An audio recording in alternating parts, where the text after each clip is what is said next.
students, I am Abdul Qadir, your physics teacher. I welcomes you on your own YouTube channel AK Physics Crew. तो सबसे पहले तो भाई channel को subscribe करना ना भूलें, जो भी इस चैनल पे नए आते हैं वो चैनल को सब्सक्राइब जरूर करें, ठीक है। साथ में बेल आइकन भी है, बेल आइकन प्रेस करें ताकि जो भी नई वीडियो आएगी तो सबसे पहले नोटिफिकेशन आपके पास ही पहुंचेगा, ओके।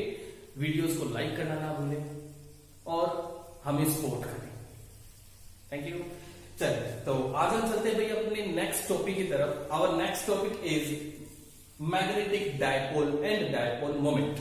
तो पहले तो हम करते हैं मैग्नेटिक डायपोल क्या होता है, मैग्नेटिक डायपोल का क्या मतलब है। देखिए जो मैग्नेट्स होती हैं उनमें दो पोल मिलते हैं, ये तो आपको पता ही है, एक साउथ और एक नॉर्थ, ठीक है। एक साउथ पोल होता है और एक नॉर्थ पोल होता है। दोनों पोल एक दूसरे के अपोजिट काम करते हैं, ठीक है।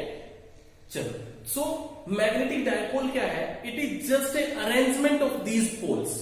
इन पोल्स के अरेंजमेंट को मैग्नेटिक डायपोल मूवमेंट का मैग्नेटिक डायपोल कहा जाता है। अब वो अरेंजमेंट किस तरीके से करें, अरेंजमेंट करने के लिए क्या होता है, अरेंजमेंट में क्या कहते हैं, when two equal and opposite pole separated by a small distance then this arrangement is known as the magnetic dipole, ठीक है। दो मैग्नेटिक पोल होने चाहिए, तो एक मैंने ले लिया नॉर्थ और एक मैंने ले लिया साउथ, हो गए। दोनों की पोल स्ट्रेंथ बराबर होनी चाहिए, equal, and both are separated by a small distance. इनके बीच में एक छोटा सा डिस्टेंस भी होना चाहिए। तो ये जो अरेंजमेंट कहेगा, ये जो अरेंजमेंट बनेगा, इस अरेंजमेंट को क्या नाम देंगे हम, मैग्नेटिक डायपोल का नाम ले लेते हैं, ठीक है। तो magnetic dipole is nothing but it is just a arrangement in which two equal and opposite pole are separated by a small distance, then this is known as the magnetic dipole. अब बात आती है dipole movement की। Dipole movement क्या चीज है, dipole movement just एक quantity जिसको हम P से रिप्रेजेंट कर देते हैं, ठीक है। किससे रिप्रेजेंट कर देते हैं, M से, सॉरी P से। तो दूसरे जो dipole movement for electric field था उसको रिप्रेजेंट कर रहे हैं, यहां से इसको M से रिप्रेजेंट कर देते हैं। क्या होता है dipole movement, dipole movement is the product of pole strength and the distance between the poles, ठीक है, या मैं कहूं कि dipole length, right. The product of pole strength and dipole length, this product is known as the magnetic dipole movement. ये किसके बराबर है, मैग्नेटिक डायपोल मूवमेंट के बराबर होता है। Magnetic dipole movement is a vector quantity. क्या होता है, ये वेक्टर क्वांटिटी हमारे पास बनती है। And the direction of this magnetic dipole movement is always from south to north. ये डायरेक्शन बनती है भाई मैग्नेटिक डायपोल मूवमेंट की, ठीक है। मैग्नेटिक डायपोल मूवमेंट, इसकी डायरेक्शन क्या होगी, साउथ से नॉर्थ की तरफ होगी हमेशा। फॉर्मूला क्या बना, QM into 12। QM represents the pole strength, ठीक है, and 2L be the distance between these two poles, or this is the dipole length, ठीक है। यहां तक समझ आया। तो ये आता है हमारे पास magnetic dipole and dipole moment, ठीक है। इसके बाद आता है कूलॉम्स लॉ इन मैग्नेटिज्म या Coulomb's law in magnetic force. Coulomb's law तो आपने पहले भी पढ़ा हुआ है, लेकिन वो इलेक्ट्रोस्टैटिक में था। मैग्नेटिज्म में भी कूलॉम्स लॉ आता है, मैग्नेटिज्म में भी सिर्फ वैसा ही रिलेशन यहां पे भी आता है। क्या कहते हैं Coulomb's law, Coulomb's law in magnetic force क्या कहता है यहां पे कूलॉम्स लॉ, यहां कहता है कि द फोर्स बिटवीन, ठीक है, क्योंकि मैग्नेटिज्म में इसलिए मैं कर देता हूं, the force between two poles is always directly proportional to the product of their pole strength, ठीक है, product their pole strength। एक का ये पोल स्ट्रेंथ, दूसरे की ये पोल स्ट्रेंथ, इन दोनों का प्रोडक्ट कर दो। Product of the pole strength is always directly proportional to the magnetic force, ठीक है। और दूसरा क्या बताया कि this magnetic force is inversely proportional to the square of distance between the poles. दोनों पोल्स के बीच में जितना भी डिस्टेंस होगा उसके स्क्वायर के इनवर्सली प्रोपोर्शनल। जैसा वहां कूलॉम्स लॉ था ऐसा यहां पे फर्क क्या है, वहां पे चार्ज की वजह से फोर्स जनरेट हो रहा था, इसलिए प्रोडक्ट ऑफ चार्जेस कह दिया था। यहां फोर्स किसकी वजह से जनरेट हो रहा है, मैग्नेटिक पोल्स की वजह से, इसलिए यहां पोल स्ट्रेंथ हमने कंसीडर कर लिया, ठीक है। जब इनको कंबाइन किया गया तो we get force F is directly proportional to QM1 into QM2 and divide by R square, ठीक है, यहाँ तक प्रोपोर्शनलिटी के साइन को अगर यहाँ हटाते हैं तो प्रोपोर्शनलिटी कांस्टेंट यूज किया जाता है, and the constant is K. This is the proportionality constant और this is the magnetic force constant. ठीक है, मैग्नेटिक फोर्स कांस्टेंट भी कहा जाता है proportionality constant, and its value is mu naught upon 4 pi in free space. Free space में इसकी value ये होती है म्यू नॉट अपॉन 4 पाई. ठीक है, तो यहां पे वैल्यू अगर रखते हैं तो magnetic force according to Coulomb's law क्या बनेगा, that force is equal to mu naught divide by 4 pi into pole strength first into pole strength second divide by r square. ये आपके पास बन जाएगी मैग्नेटिक फोर्स. ठीक है, चलिए, तो ये था भाई हमारे पास कूलम्ब्स लॉ भी हो गया, डायपोल भी हो गया, डायपोल मोमेंट भी हो गया. अब निकालते हैं magnetic field due to the dipole at its axis and its equatorial position. दोनों भी लेकर आते हैं. ठीक है, तो ये बनता है भाई हमारे पास नेक्स्ट टॉपिक. नेक्स्ट टॉपिक हमारे पास है magnetic field of a bar magnet at an axial point. किसी एक्सियल पॉइंट के ऊपर बार मैग्नेट हमें किसी बार मैग्नेट के एक्सियल पॉइंट के ऊपर हमें मैग्नेटिक फील्ड है वो फाइंड आउट करना है. तो इसके लिए हमने कंसीडर कर लिया भाई एक बार मैग्नेट हमारे पास है, ये साउथ पोल ये नॉर्थ पोल. इसको साउथ पोल को पॉइंट ए दे दिया, नॉर्थ पोल को पॉइंट बी का नाम दे दिया. 12 be the length of the bar magnet and qm be the pole strength of bar magnet. P be the point at which we want to find the magnetic field due to the bar magnet. This point P is at a distance r from the center of the bar magnet. ठीक है, यहां तक ये चीज हमने यहां पे consider कर ली. Now we want to find the magnetic force at the point P due to the bar magnet. ठीक है, पहले मैग्नेटिक फोर्स निकाल लेते हैं अकॉर्डिंग टू कूलम्ब्स लॉ. अब मैग्नेटिक फोर्स कूलम्ब्स लॉ के अकॉर्डिंग वो फाइंड आउट कर सकते हैं. तो मैंने कह दिया पहला हम ले लेते हैं force between south pole and point P. South pole की जगह ए कह लेते हैं. ठीक है, पॉइंट ए और पॉइंट बी के बीच में जो फोर्स है वो हमें फाइंड आउट करनी है. ठीक है ना, तो फोर्स हम निकाल लेते हैं. फोर्स एफ एम F1 का नाम ले लेते हैं इसे. F1 is equal to mu naught upon 4 pi constant into pole strength. यहां की पोल स्ट्रेंथ क्यों है, यहां पर कोई पोल रखा ही नहीं है. तो जैसा देखो इलेक्ट्रिक फील्ड में होता था कि जिस भी पॉइंट के ऊपर हमें इलेक्ट्रिक फील्ड फाइंड आउट करना होता था वहां यूनिट चार्ज हम रखते थे. ठीक है, पॉजिटिव यूनिट चार्ज रखते थे. लेकिन यहां क्या रखना है, हमें यूनिट पोल स्ट्रेंथ रखनी है. यूनिट पोल स्ट्रेंथ यानी कि 1. तो इस पोल स्ट्रेंथ को सेकंड पोल स्ट्रेंथ जो हमारे पास आनी चाहिए वो 1 होगी and divide by distance square. अब डिस्टेंस a और p के बीच का जो डिस्टेंस है वो कितना हुआ, यहां तक तो r हो गया, इसके बाद l क्या हुआ r प्लस l और इट्स स्क्वायर. ये आ जाएगा आपके पास फर्स्ट फोर्स. सेकंड फोर्स कितनी होगी, force between b and p. B और P के बीच में कितनी फोर्स होगी उसको मैं नाम दे रहा हूं भाई F2. कितनी होगी, that force must be equal to mu naught upon 4 pi into pole strength. ये हो जाएगा दूसरी पोल स्ट्रेंथ पॉइंट P पर तो यूनिट पोल स्ट्रेंथ है इसलिए 1 आ गया and divide by distance square. Distance is r minus l its square. हो गया ये सेकंड फोर्स. राइट, दोनों की डायरेक्शन देख लो. जैसे कि मैंने बताया कि पॉइंट P के ऊपर क्या होना चाहिए, यूनिट नॉर्थ पोल होनी चाहिए. या क्या होगा, यूनिट नॉर्थ पोल. जो ये वाली फोर्स लगेगी ये है साउथ और ये है north. And as we know that two opposite pole always attract each other. तो इसकी वजह से डायरेक्शन इधर आनी चाहिए. साउथ वाले की वजह से मैं ले रहा हूं F1 फोर्स, तो ये डायरेक्शन हो जाएगी F1 की. ये आपके पास B वाला नॉर्थ पोल और ये भी नॉर्थ पोल क्या करेंगे, रिपेल. इसलिए डायरेक्शन ये जाएगी इसकी और ये हो जाएगी आपके पास second force F2. These two forces F1 and F2 acting at the same point पे एक्ट करें and having the different direction. तो resultant having the opposite direction. तो इनका रिजल्टेंट निकालने के लिए आप बड़ी वाली फोर्स में से छोटी को माइनस कर दोगे, रिजल्टेंट आपके पास आ जाएगा. ठीक है, तो रिजल्टेंट फोर्स क्या होगा, resultant force F is equal. अब इन दोनों में से बड़ी कौन सी है, F2 बड़ा है या F1 बड़ा है, सोच के बताओ जल्दी से. Which one force is greater, F1 और F2? जल्दी से कमेंट बॉक्स के अंदर आप इसका आंसर दें. हरी आप बहुत सा इजी है, बस एक छोटी सी टेक्निक यहां पे यूज करनी पड़ती है. अगर आपको मैथ्स बहुत अच्छा आता है तो वो छोटी सी टेक्निक आप यूज करके बता सकते हो कि F1 बड़ा होगा या F2 बड़ा होगा. और वेरी गुड, बहुत अच्छा. एक कमेंट आया हमारे पास कि F2 आपके पास बड़ा है. सही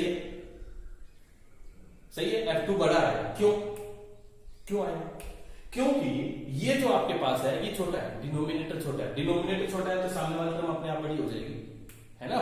तो F2 यहां से आपके पास आया बड़ा और F1 आपके पास आया छोटा, तो बड़ी वाले फोर्स में से छोटे को हमने माइनस कर दिया। F टोटल फोर्स है वो फाइंड आउट कर लेंगे।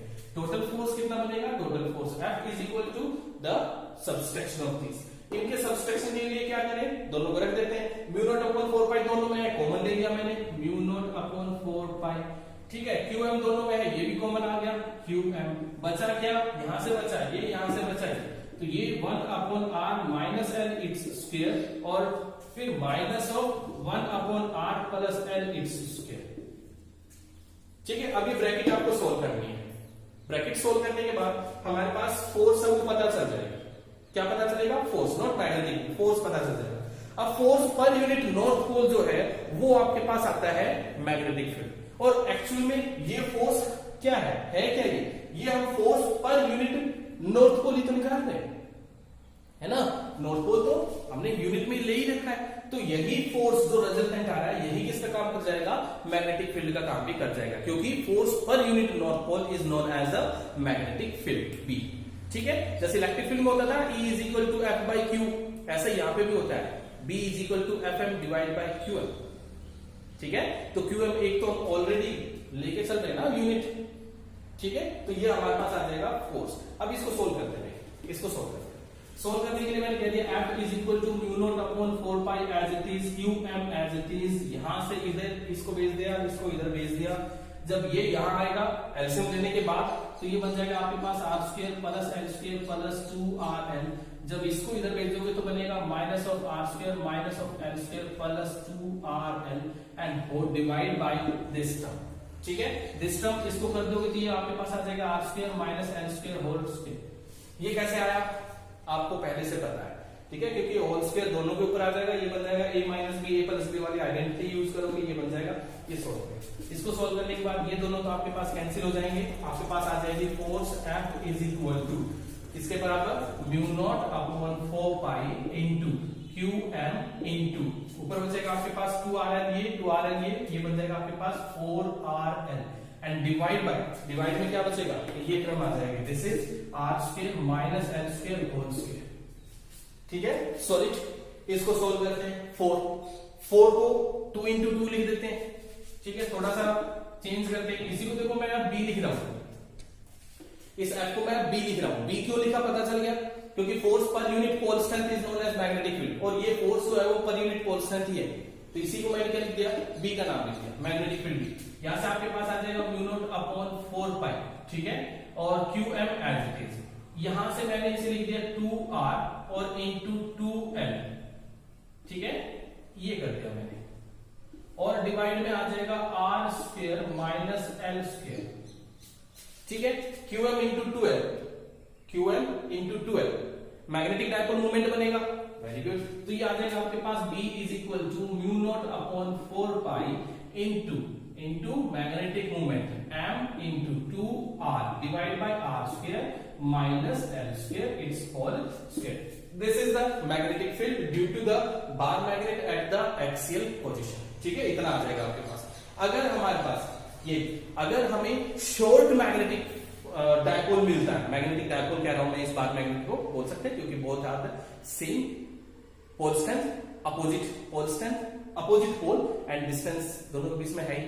तो देखो यहां से हम क्या करेंगे, अगर बार मैग्नेट की जो लेंथ है वो बहुत ज्यादा छोटी है तो उस केस में L कैन बी नेग्लिजिबल, और B आपके पास आ जाएगा एक्सियल पोजीशन के लिए, that is equal to mu naught upon 4 pi into M into 2 and divide by R की पावर, ऐसा क्योंकि देखो L को नेग्लिजिबल करोगे तो R की पावर 4 बन जाएगा, एक R कैंसिल हो जाएगा, R की पावर 3 बन जाएगा, ये बन जाएगी आपके पास एक्सिस के ऊपर मैग्नेटिक फील्ड, ठीक है भाई।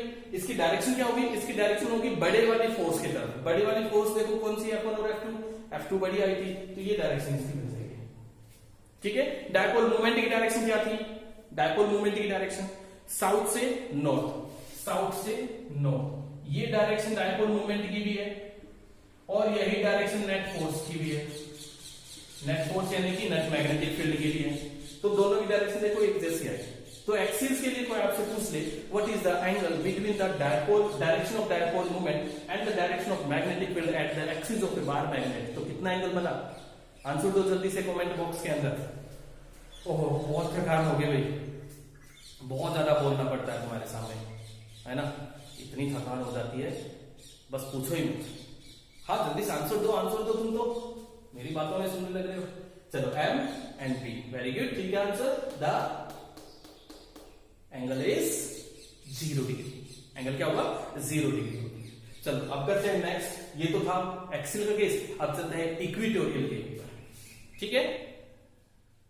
सो our next topic is magnetic field of a bar magnet at equatorial point, ठीक है। इक्वेटोरियल पॉइंट के ऊपर हमें मैग्नेटिक फील्ड है वो फाइंड आउट करना है। तो इसके लिए हम कंसीडर कर लेते हैं कि हमारे पास एक बार मैग्नेट है, ए बी मैंने एक बार मैग्नेट ले ली जिसका ये पोल जो वो साउथ को रिप्रेजेंट कर रहा है और ये पोल जो वो नॉर्थ को रिप्रेजेंट कर रहा है, ठीक है। The distance between these two poles, इन दोनों के बीच में ये जो डिस्टेंस है ये डिस्टेंस है 2L के बराबर। O be the center of the bar magnet and P be the point on the equatorial line, ठीक है। अब बात आती है भाई इक्वेटोरियल होता क्या है, ठीक है। इलेक्ट्रिक फील्ड में भी इक्वेटोरियल पढ़ा था हमने, पढ़ा था ना, क्या होता है इक्वेटोरियल? जल्दी से आंसर दो, तब तक मैं थोड़ा सा रिलैक्स हो लेता हूं। ओके वेरी गुड, आंसर दो, व्हाट इज इक्वेटोरियल लाइन? शाबाश, बहुत अच्छे भाई, very good, right answer, right, that's right. कि equatorial line is that line which perpendicular bisect the dipole, ठीक है। इस डायपोल को या इस बार मैग्नेट को जो परपेंडिकुलर बाइसेक्ट करेगी उस लाइन को इक्वेटोरियल लाइन का नाम दे देते हैं। और इस लाइन के ऊपर कोई पॉइंट मैंने कंसीडर किया है P which is at a distance R from the centre of the bar magnet, okay. तो ये हमारे पास बनता है भाई एक डायग्राम जिसको मैंने अभी बताया, एक्सप्लेन किया, आप इन सबको आई होप समझ गए होंगे, ठीक है। चलो अब चलते हैं भाई अपने फोर्स निकालने के लिए कूलम्ब्स लॉ यूज कर लेते हैं। एक बार फोर्स निकाल दो, यहां पर एक बार फोर्स निकाल दो, यहां से इसकी वजह से पॉइंट P के ऊपर। तो पहला मैं ले लेता हूं F1, ठीक है। Force in between A and P, between A and P, ठीक है। Force between A and P, A ये ना P ये ना, इनके बीच की फोर्स हमें फाइंड आउट करनी है। तो उसके लिए मुझे इस x की वैल्यू चाहिए। मैंने कह दिया A से लेके P तक जो डिस्टेंस है वो है x, ठीक है। A P is equal to x। Similarly B से लेके P तक का डिस्टेंस कितना होगा? वो भी इसी के बराबर आएगा। इसको भी मैं नाम दे देता हूं x का। और ये x होगा कितना? x की वैल्यू कितनी होगी ये निकाल सकते हो आप, बता सकते हो ना, क्योंकि just AOP is a right angle triangle, perpendicular, ठीक है। राइट एंगल ट्रायंगल बन गई, पाइथागोरस थ्योरम अप्लाई करो और x की वैल्यू निकाल दो। तो x आपके पास यहां से आ जाएगा, क्या आएगा? x is equal to under root of r² plus l², यही बनेगा ना, बनेगा ना। इसकी वैल्यू हम लास्ट में पुट कर देंगे, तब तक x को लेके चल रहा हूं मैं, ठीक है। ओके नाउ F1 की वैल्यू फाइंड आउट कर दो। What is F1? F1 का मतलब force according to Coulomb's law use करो। पॉइंट P के ऊपर हम निकाल रहे हैं फोर्स और पॉइंट P के ऊपर यूनिट नॉर्थ पोल हमें रखना है। तो यहाँ का पोल स्ट्रेंथ तो 1 हो गया, इसकी पोल स्ट्रेंथ सेम ले लेता हूं मैं, दैट QM, ये पोल स्ट्रेंथ है, इसकी भी पोल स्ट्रेंथ क्या है? QM, ठीक है। Okay now force F is equal to mu naught upon 4 pi, ये हो जाएगा multiply by the pole strength QM, उसकी pole strength 1 divide by distance x², okay. That this is the first point, ठीक है भाई। उसके बाद आता है सेकंड आपके पास निकालना है F2 कितना होगा? F2 किसकी वजह से? In between B and P, B और P के लिए निकालते हैं, ठीक है। कितना होगा? That is mu naught divide by 4 pi into QM divide by distance. इसका भी डिस्टेंस कितना है? x, तो क्या होगा? x², okay. Like this is the equation number 7। साथ में इनकी डायरेक्शन और देख लेते हैं। इसकी वजह से डायरेक्शन क्या हुई और इसकी वजह से डायरेक्शन क्या है, दोनों की डायरेक्शन क्या होगी, ठीक है। पहला मैं इसी फोर्स को मैग्नेटिक फील्ड बोल सकता हूं और इस फोर्स को मैग्नेटिक फील्ड भी बोल सकता हूं, ठीक है। दोनों हमारे पास बन सकते हैं। तो ये आपके पास बन सकता है मैग्नेटिक फील्ड B1 और ये बन सकता है मैग्नेटिक फील्ड B2, ठीक है। चलो तो डायरेक्शन देखते हैं। इस साउथ की वजह से ये हमारे पास है साउथ और यहां हमें रखना है यूनिट नॉर्थ पोल, ठीक है। साउथ और नॉर्थ आपस में क्या करेंगे? अट्रैक्ट करेंगे, तो डायरेक्शन क्या आ जाएगी? ये डायरेक्शन हमारे पास बन जाएगी, ठीक है। सिमिलरली ये नॉर्थ पोल आपके पास है, यहां से नॉर्थ पोलर आएगा, नॉर्थ पोल और नॉर्थ पोल क्या करेंगे, रिपेल करेंगे तो ये डायरेक्शन आपके पास बन जाएगी। ठीक है, this is the direction of F1 north pole से F2 और ये डायरेक्शन होगी आपके पास F1 की। ओके, सब कुछ ठीक है भाई यहां तक? Any doubt? No doubt, very good. Now अब देखो प्रॉब्लम क्या आएगी, हमें रिजल्टेंट निकालना पड़ेगा। यहां से F1 और F2 का हमें क्या चाहिए, रिजल्टेंट। और ये रिजल्टेंट कैसे निकाला जा सकता है? अब डायरेक्ट देखो, ना तो हम इनको ऐड करके रिजल्टेंट निकाल सकते हैं, ना ही सब्सट्रैक्शन से निकाल सकते हैं, क्योंकि ना तो एंगल 0 है ना ही एंगल 180 है। ठीक है, तो क्या किया जाए, इनके रिजल्टेंट को फाइंड आउट करने के लिए आपके पास एक रूल पढ़ा था आपने, that is parallelogram law, use कर लेते हैं। ठीक है, पैरेललोग्राम लॉ के लिए क्या करें, यहां पे एक पैरेललोग्राम बनाएंगे। क्या बनाएंगे, पैरेललोग्राम यहां पे बना लेंगे। और पैरेललोग्राम के लिए हमने ये पैरेललोग्राम है वो बना लेंगे। ठीक है, इसका डायगोनल ड्रॉ करते हैं, ये हो गया डायगोनल। ये डायगोनल यहां रिजल्टेंट का काम करेगा ना, रिजल्टेंट का काम। Let this angle is theta and this angle is also theta. ये दोनों एंगल बराबर होंगे, क्यों, क्योंकि दोनों साइड बराबर है। ठीक है, ये दोनों साइड बराबर है, तो इन दोनों साइड्स के आमने सामने के जो एंगल्स होते हैं वो बराबर होते हैं। तो ये एंगल भी थीटा और ये एंगल भी थीटा। अगर ये एंगल थीटा तो ये एंगल थीटा यहां, और अगर ये एंगल थीटा है तो इसकी कोरस्पॉन्डिंग ये एंगल भी थीटा होगा। क्यों होगा ये आपको पता है। ठीक है, अल्टरनेट एंगल्स वाला कॉन्सेप्ट है वो आपको पता है, आपको यहाँ पे यूज कर लेंगे। तो ये आ जाएगा आपके पास। ठीक है, नाउ F1 को रिजोल्व कर दो इनटू 2 रेक्टेंगुलर कंपोनेंट। जब F1 को रिजोल्व करोगे 2 रेक्टेंगुलर कंपोनेंट में, तो एक F1 का कंपोनेंट जाएगा इधर और एक F1 का कंपोनेंट जाएगा इधर। जो इस तरफ गया ये आ जाएगा आपके पास F1 sin cos थीटा, और ये कंपोनेंट आपके पास आ जाएगा F1 sin theta. Similarly F2 को रिजोल्व करोगे तो इसके भी 2 कंपोनेंट आपके पास आएंगे। एक कंपोनेंट ये हो गया F1 cos F2 sin theta, और एक कंपोनेंट ये बन जाएगा F2 cos थीटा। ठीक है, F1 और F2 की वैल्यू एक जैसी थी, एंगल एक जैसे होंगे, तो F2 sin थीटा और F1 sin थीटा ये दोनों कंपोनेंट एक दूसरे के बराबर होंगे। F1 sin थीटा और F2 sin theta both are equal in magnitude and opposite in direction, that's why they will cancel each other. इसलिए ये कंपोनेंट और ये कंपोनेंट एक दूसरे को क्या करेंगे, कैंसिल आउट कर देंगे, खत्म। बचा क्या, सिर्फ cos कंपोनेंट यहां से बच जाता है। ठीक है, अप्लाई। अब cos कंपोनेंट, 2 कंपोनेंट यहां पे बन रहे हैं, F1 cos और F2 cos, दोनों को ऐड कर दो, टोटल निकाल दो, नेट डायरेक्शन हमें पता चल गई, डायरेक्शन ये हो जाएगी। दोनों को ऐड करेंगे तो टोटल मैग्नेटिक फील्ड आपके पास आ जाएगा। तो यहां से ये मैं लिख सकता हूं कि total magnetic field B is equal to F1 cos theta plus F2 cos theta. कर सकते हैं ये तो। ठीक है, F1 और F2 की वैल्यू एक जैसी है, बराबर है, cos थीटा सेम हो गया, तो इसी चीज को मैं 2F1 cos थीटा लिख सकता हूं।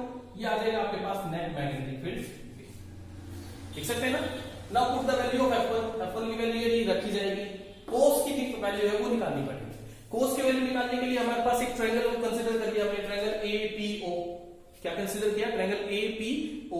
इस ट्रायंगल के अंदर क्या करना हमें, ट्रायंगल APO, इस ट्रायंगल के अंदर cos थीटा की वैल्यू निकाल दो। यूज कर दो फॉर्मूला, आपको पता है ना, पंडित बद्री प्रसाद हर बोले एक्सेट्रा एक्सेट्रा एक्सेट्रा, वहां से आपने यूज कर लिया।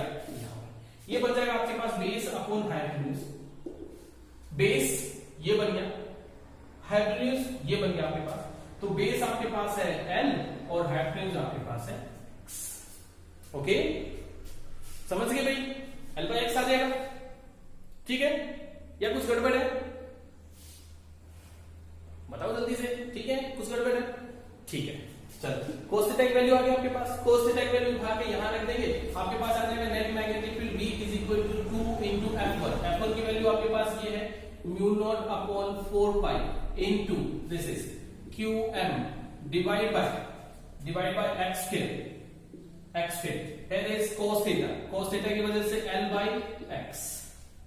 ठीक है सब कुछ ओके, चलो L by x। अब देखो 2QM L M बन जाएगा, तो क्या आया, magnetic field B is equal to mu naught upon 4 pi as it is, और ये बन गया आपके पास M, और ये नीचे आ जाएगा आपके पास x क्यूब। बट x की वैल्यू क्या बताई थी हमने, x is equal to √r square plus l square, ये वैल्यू यहां रख देते हैं। यहां रखेंगे तो क्या बनेगा, net magnetic field B is equal to mu naught upon 4 pi into m divide by r square plus l